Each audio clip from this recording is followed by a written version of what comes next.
What am I making? Kare Kare.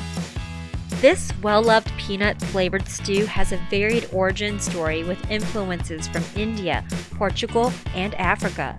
Regardless of its origin today, it is considered a beloved Filipino stew. It is commonly made with oxtail, but I want to surprise you with a fish version, so let's try it with salmon fillet. At Seafood City, let's pick up the ingredients to make the peanut butter sauce. Here we have the pamana Kare Kare mix, eggplant, bok choy, long beans, and peanut butter. Using the instant mix is super fast and simple. I've pan-grilled my salmon fillet, and because I'm using a fish fillet, I'm already cutting out at least 20 minutes for my cooking time if I were cooking with oxtail.